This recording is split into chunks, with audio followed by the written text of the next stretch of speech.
We are going to make a low FODMAP garlic infused oil. Garlic contains fructans, which are part of the O in FODMAP for oligosaccharides. These FODMAPs are only water soluble and not oil soluble, so by infusing the garlic in oil, we can get the flavor into the oil without the fructans. You can use whatever oil you prefer, and you can also use other fats, such as ghee, for this.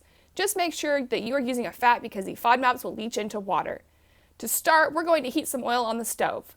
I'm going to be doing this two different ways, one with olive oil and the other with extra virgin olive oil. For the extra virgin olive oil, turn the heat on low. You just want the oil to warm up, you don't want it to get hot. Extra virgin olive oil is for cold preparations such as dressings, and heat can change the flavor. For the olive oil, turn the heat on low and this time let it heat up to a warmer temperature. Regular olive oil is for cooking, so we don't need to worry about the flavor changing with the heat. Just be careful that the oil isn't going to burn the garlic. For the most flavor, we want the garlic to slowly cook in this oil over a low heat. It's basically like making a confit, but instead of doing it for the delicious garlic, we're doing it for the delicious oil. While the oil is heating, now is a good time to prepare your garlic. The amount of garlic cloves you use will depend on how much garlic taste you prefer. I absolutely love garlic, so I use at least an entire head of garlic for every cup of oil.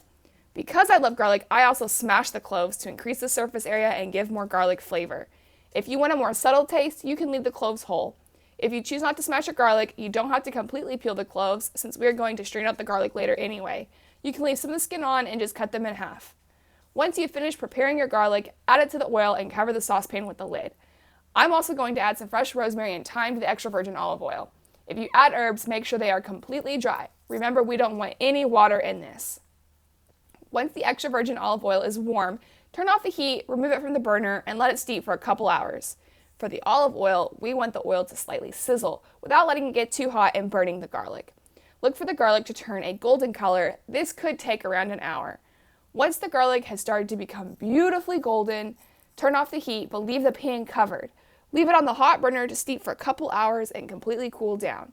As it steeps in the hot oil, it will turn more golden than when you first turned off the burner.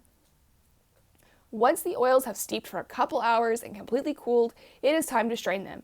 Discard the garlic pieces or save them for people in your family without IBS and make sure you look real sad when they eat it in front of you. Pour your newly infused oil into a glass jar and make sure you store it in the fridge. The USDA says infused oils will only last in the fridge for 3 days, but you can freeze it to make it last longer. Infusing oil also works for onions and shallots if you want to get their flavor without the FODMAPs. Sometimes I like to infuse onion and garlic together in the same batch if I want the flavor of both. Use this garlic infused oil instead of regular oil when cooking something that you want to have a garlic flavor, which for a garlic lover like me is every single thing I cook. But seriously, this is a low FODMAP staple in my cooking, and I encourage you to play around with how much garlic you use in this oil to find out what you like best. If you found this helpful, like and subscribe to this channel for more low FODMAP recipes.